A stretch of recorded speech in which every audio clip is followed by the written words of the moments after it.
how to not take it personally and how to deal with the lying.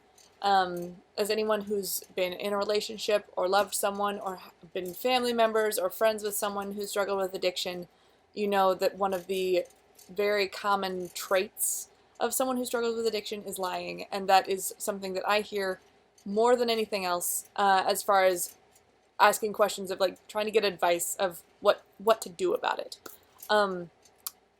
And it makes sense because especially if you're in a relationship with someone who's struggling with substance abuse or addiction, relationships rely on good communication in order to function.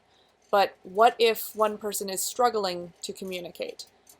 In the case of addiction, someone who has that experience is going to be potentially less connected to what they're experiencing, what they're feeling, not only because they are under the influence at some point, but also potentially because they maybe don't have that emotional access to really understand how to communicate those things. Oftentimes, addiction can come about as an effect of being sort of not disconnected from your emotions, but not being able to address or manage them effectively.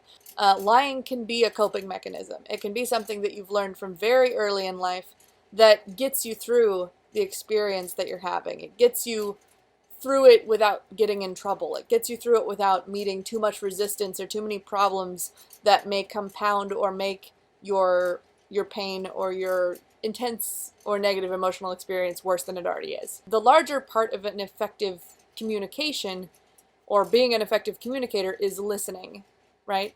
So we listen so that we can understand.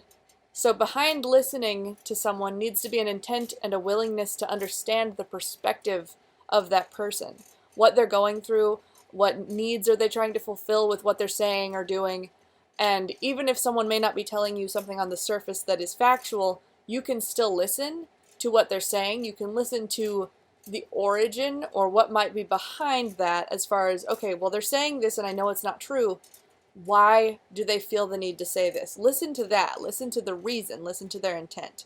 But this isn't suggesting that, we write a blank check to people to mistreat us. That's not what this is about.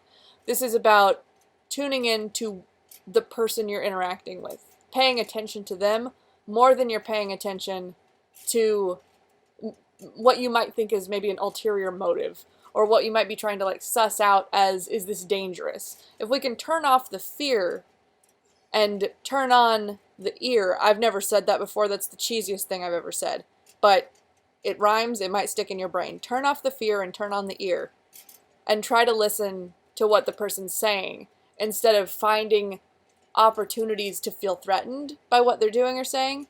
You'll have a much easier time with understanding the intent behind a person who may have a habit or a tendency to lie.